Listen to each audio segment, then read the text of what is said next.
بسم الله الرحمن الرحيم الحمد لله رب العالمين والصلاة والسلام على سيدنا ومولانا محمد وعلى آل سيدنا ومولانا محمد وبارك وسلم. اللهم ربنا أرنا الحق حقا وارزقنا اتباعه وأرنا الباطل باطلا وارزقنا اجتنابه. اللهم أرنا حقائق الأشياء كما هي ربنا زدنا علما وعملا وإخلاصا يا رب العالمين. اللهم انصر أولياءك في مشارق الأرض ومغاربها. اللهم انصرهم على عدوك وعدوهم إنك على كل شيء قدير.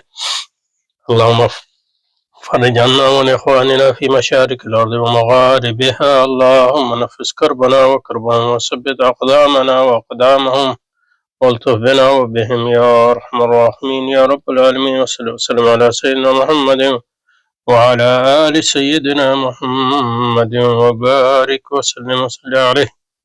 سبحان ربك رب العزة عما يصفون وسلام على المرسلين والحمد لله رب العالمين. Okay, so this is the last session on some comments and questions on the first issue of Islamic Inqilab. And all three questions are from the same question comment. This is mostly a comment. I want to respond to it. It's from the same person. So these are long. It's a long comment. So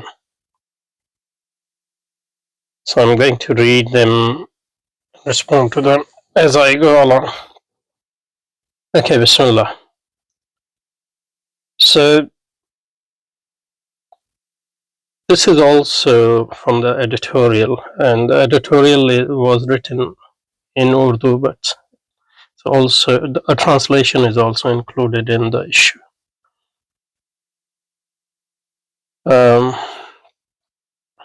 So this is the editorial. Probably will read at some point. Not today, but in some other session. This is the actual editorial.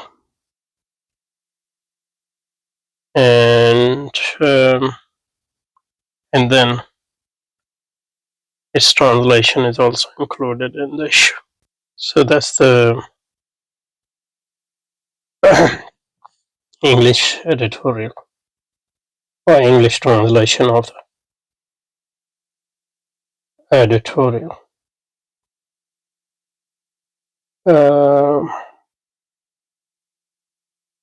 Let's see if I can find the portion he is commenting on. Oh yeah. So the Islamic revolutionary struggle in Pakistan is currently at a standstill. The social base, that's important. The social base for such a struggle is present, but no effort is being made to develop a revolutionary process on the basis of that social base. So there's a potential, but there's no actual there. So there's in Marxist term, the class in itself, but not for itself, or something like that. The social foundation of Islamic revolutionary struggle is provided by the individuals who adhere to the demands and injunctions of Sharia Mutahara in their personal lives. That's the definition of Mukhlisin-e-deen. These individuals, referred to as Mukhlisin, sincere followers of Islam, are estimated to be constitute approximately 10.9% of Pakistan's total population in 2024. In other words, about 21 million people prioritize adherence to Sharia Mutahara, God's holy law, in their personal lives. Okay. So the comments are on this portion of the editorial. Okay, so I have wondered how many people are, as it is mentioned in this writing, can be regarded as Mukhlisin-e-deen. Okay. This 9% number is seen as exaggerated. and the commentator gives his argument for this view, and is roughly the percentage of voters among those who actually did cast votes for religious leaning parties at their highest level of participation in the path, rather than those who are deeply sincere to the cause of deen. And is roughly it's not clear, and is roughly the percentage, or probably want to say that a very small percentage of, and exaggerate, and roughly the percentage of voters among those who actually did cast religious leaning parties at their highest level of participation in the path, rather than those who are deeply sincere. And this comment is not entirely clear, but I think it will become clear from the ensuing paragraph or ensuing comments. In the last election, JI, that is Jamaat Islami, percentage was 2.6. JUI 3 to 3.5, and TLP, Tehreek-e-Labbaik Pakistan, 2 to 3%. So the total voters that voted for Islamic leaning parties were 6 to 8% roughly among all the voters. And mind you that the people who did cast their votes are just 55% of the registered voters. So these people who are just the voters of religion parties are no more than. But this obviously the faulty reasoning, various level. But I just want to say that this number is not. This number is based on actual Gallup survey, which was conducted a while ago on the behest of a study circle by Gallup Pakistan. And probably today this number is larger than what is here, 10.9%. It's actually a conservative estimate. And the basic flaw in the reasoning here is that a large portion of Mukhlisin, they don't vote, so you have to add those people. And the other thing is, a lot of Mukhlisin-e-deen actually vote for Muslim League and Tehreek-e-Insaf. They voted for Tehreek-e-Insaf and Muslim League, because these parties are not considered anti-Islamic parties in Pakistan. So basically, yeah, and that's the basic difference from Turkey, or with Turkey, which the writer ignores here. So I think this was easy. It was easy to reply to these comments, and I didn't take these. My main purpose was not to respond to those comments, but because that was very trivial issue. The main portion of the comment I want to concentrate on is regarding Turkey. And the reason is that this sort of reasoning is quite popular in especially educated Muslim religious leaning people in Pakistan. Now, in contrast, in Turkey, where 90% of the voters vote and 51% cast their vote for religious inclined parties, the grassroots work appears to have been much more successful without the use of the grand terms such as Islamic Revolution, Capitalism, Islamic system. Now, this is quite uncalled for. Okay, Islamic Revolution, Islamic system. not strictly speaking Islamic term, but Iqamat-e-Deen is Islamic term, and it's actually borders on and borders on um, borders on insulting the Islamic terminology and Shari'ullah, which one should be careful about. I'm sure it doesn't mean that. So the grassroots work appears to have been much more successful without the use of the grant.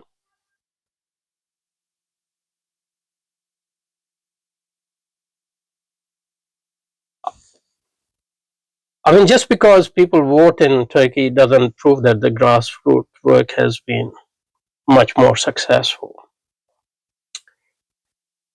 Um, the madrasa work and the individual and social reform work in Pakistan is also very impressive and more successful in the sense that Islam is not threatened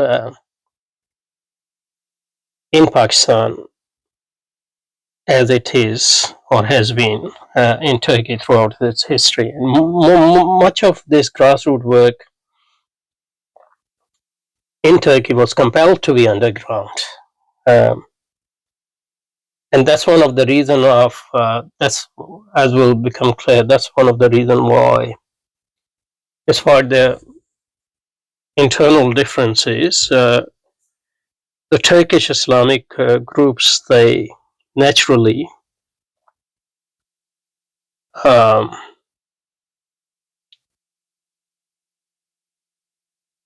combine or naturally combine forces against secularism because they are all equally threatened by secularism. Secularism in Pakistan is totally different from secularism in Turkey. That will as will become clear. Okay. So anyway, in contrast to Turkey, where 90% of voters vote and 51% cast their vote to religious inclined party, the grassroots work appears to have been much more successful without the use of grand terms such as revolution, Iqamat-e-Deen, Islamic system. It's not. It's not that we are unsuccessful because we use the terms like revolution, Iqamat-e-Deen, Islamic system. Turks use it too.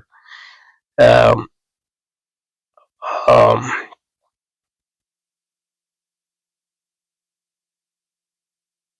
if they are more successful at the political level, the reason is totally different. It's nothing to do with us using this terminology and they not using that terminology.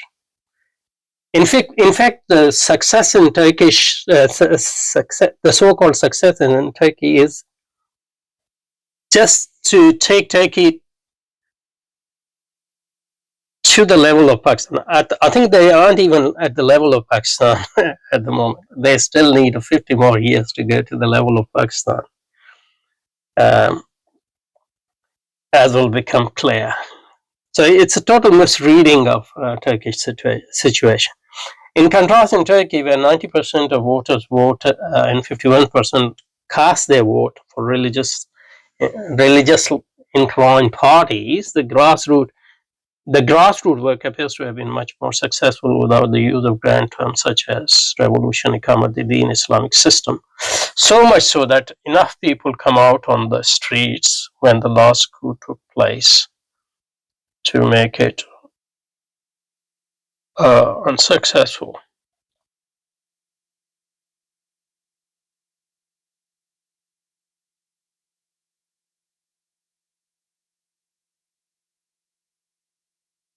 I don't know what this proves. This probably proves that they are politically more active.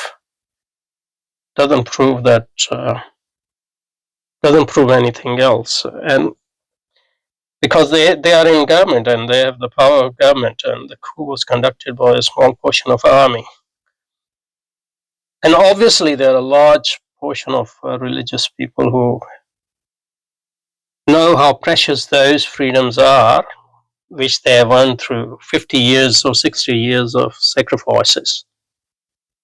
The freedoms which aren't, the freedoms which are not equal to even half of the freedoms we have in Pakistan, Islamic freedoms, for example. So they know how important those freedoms are. So and there were other peoples, they came out for um, their own reasons. So I don't know. It just proves that Turkish people are more politically active, um, but no more than that. Is there not a moment for people doing work for these different leaning parts rethink that what they are doing, whether it is rethink what they are doing? What else are we doing? Whether it is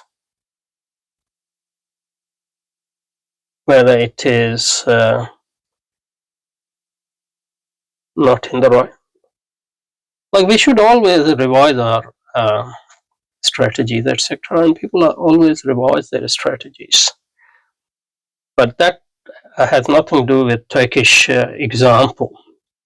Yes, I mean the whole purpose of our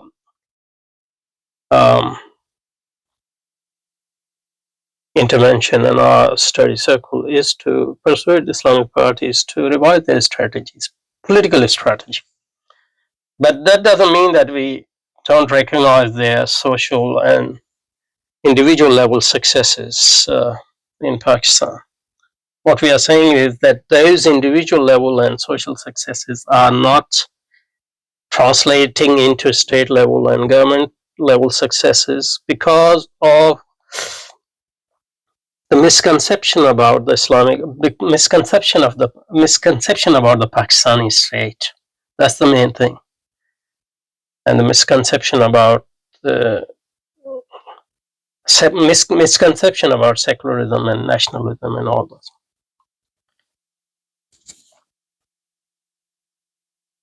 After 75 years of work, just having 3 to 5% of electoral vote is not a failure in the way these sincere people have been doing their effort and at the way Said Nursi's movement has done its work. Of course, political, that's what we trying to, convey to Jamaat Islami, for example. The political work has been absolute failure, but not for the reason um, uh, alluded to or adumbrated in these comments. And Said Nursi's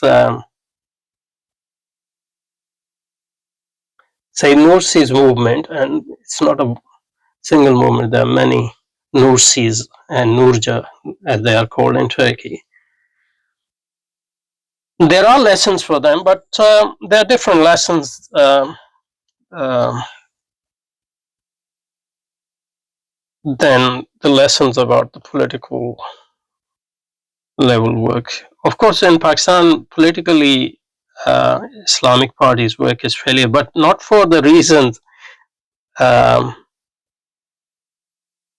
because they are not following the strategy of Nursis. It's because their misconception about democracy, nationalism, their misconception about capitalism, above all, their misconception about state, Pakistani state, and its nature and its relationship with imperialism, etc.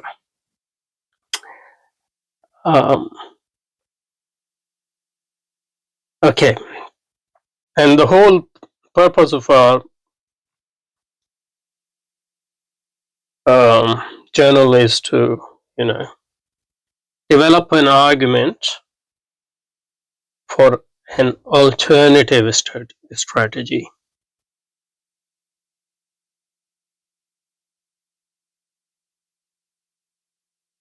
For Islamic parties in Pakistan, for the Islamic parties and Maslaki groups in Pakistan.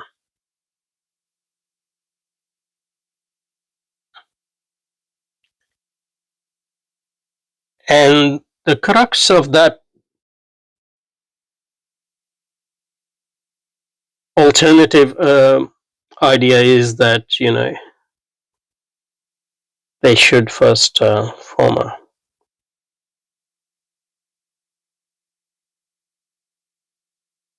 a united front, and that they can learn from Turkey probably. Even though in Turkey they are forced to have a united front for the reason I will probably get into in a minute. And the second thing is to adopt a revolutionary political strategy in which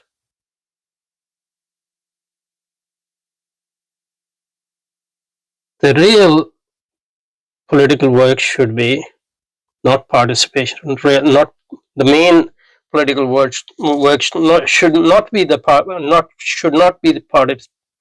participation in parliamentary system, although they should participate in it, but the real work should be creating at the social level, creating a state within a state.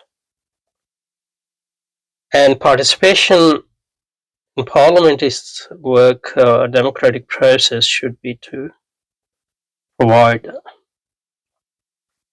um, to provide support and defense for that work. And here, more appropriate examples are, for example, Hezbollah in Lebanon.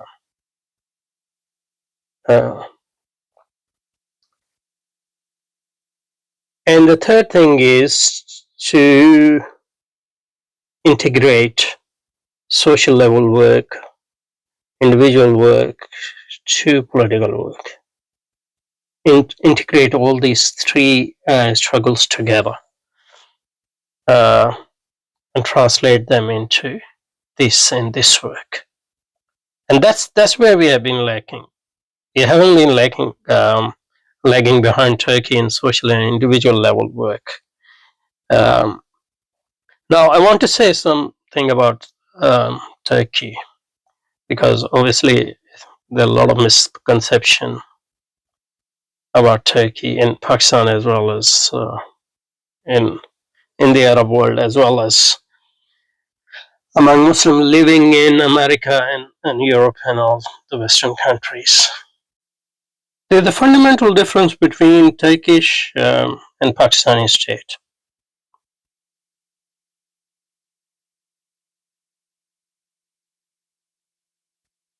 Both are secular states. There's no doubt about it. But secularism in Turkey is totally different from secularism in Pakistan. Turkish secularism is essentially anti-Islamic, and ferociously so, and has been like this for the last 60 or 70 or years or so, or probably more than that. And in Turkey, they had to fight for freedoms which we take granted in Pakistan.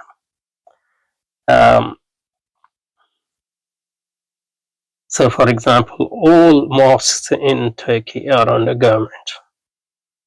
All Islamic education was under government. And those makatib and madrasas which did operate in that long period were all clandestine, and they had to. I mean, you hear from old Turkish people saying that when they taught Quran or Qaeda to their kids, they had to actually close the curtains, etc. And it was regular for Turkish army and police to raid houses on the suspicion that people were teaching teaching their kids Quran.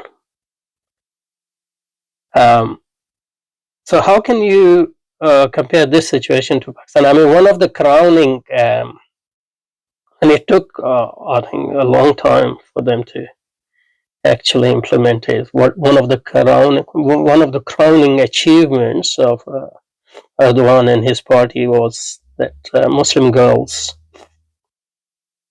are able to go to university with their scarves on, because they were not allowed to um, um, um, set foot on the university campuses um, wearing a scarf. I know even during the Erdogan government, before this ban was lifted, um, my sister-in-law visited Turkey and she wanted to visit Istanbul University and she wasn't allowed. And she's not even Turkish. I mean, she is. Um, she was holding a passport, from one of the, visiting from one of the Western countries. So what I'm saying is, you can't compare Turkish situation to Pakistani situation. So in Turkey, Islam was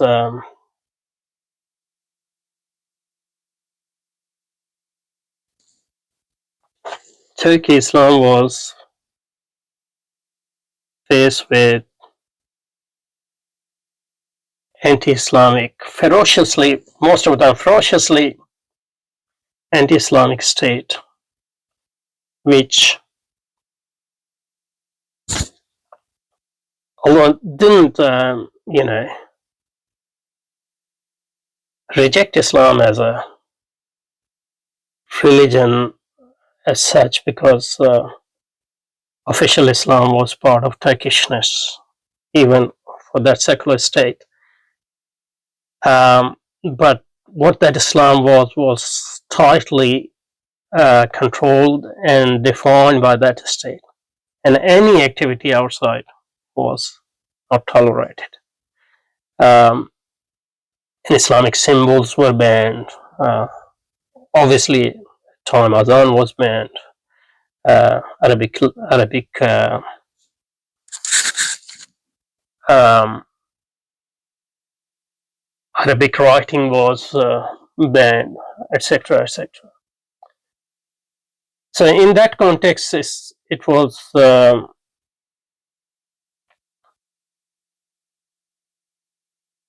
natural for Islamic groups to form a spontaneous alliance and vote as a bloc. So when they were, for whatever reason, they were allowed to participate in political activities, Islamic votes, bank wars, united. And that's what led to the victories of Erbakan and then Erdogan, etc. And that vote bank was supplemented by those Turks who are not Islamists in any sense of the word, but or not even religious as such, but who are, Muslims and are not anti-Islam. So their vote at times will also go with these parties. And with Erdogan's party and what you are calling an Nursi movement or Nurja movement, there are various Islamic groups, but they don't win election based on just those votes. They are allied with other parties which are equivalent of Muslim League and Tehreek-e-Insaf in Pakistan. So Erdogan's government is a sort of a coalition of parties like Tehreek-e-Insaf, groups like Tehreek-e-Insaf and Muslim League and Ulama's group and Sufis groups, etc. And that's what sustains Erdogan's government, on the condition that they don't challenge secularism at any substantial level. Um, and what they have achieved is that Muslims are given relative freedom to practice their religion at social and individual level. The freedoms which we take granted in Pakistan. If in Pakistan we had a situation where Islam was suppressed, mosque was suppressed, or hijab was suppressed, etc., they would have that would have resulted in a united Islamic front, as well as it did in Bhutto's time, for example. So in Pakistan, for example, people don't think Muslim League as an anti-Islamic party, and it is not an anti-Islamic party, although there is a secular party. That's why a mild form of secularism, we can easily be deceived by mild. Muslims can easily be deceived by mild form of secularism. For example, in Muslim League or Tehreek-e-Insaf, non-combative forms of secularisms. So, and the reason, one of the reason Islamic struggle is not successful in Pakistan is because Pakistan was founded on Muslim nationalism. So Pakistani state is much more tolerant towards Islam, and also uses it to justify its existence. So that's why it had to give Muslim masses a lot of freedoms, which even today Turks can't imagine. Right? So we always have our mosques, outside government control, madrasas outside government. Obviously, that state is now trying to reassert itself, but it can't, and it is doing a damage. But at most, what it can do is, change syllabus at the university level. But Pakistanis don't rely on universities and schools for Islamic education. Never. And in Madaris, the state doesn't have capacity to, and it doesn't actually know Islamic social networks and Madaris. So it's Pakistani state's ability to influence and oppress Madaris is limited. Although not negligible, but it is limited. And one of the reason, so in Pakistan, there are parties which are anti-Islamic, actually, like People's Party, or in Ayub's era, or in Musharraf's era. Musharraf represented a group in Pakistan Army which believed in secularism, which was anti-Islamic to a certain extent. But this group has always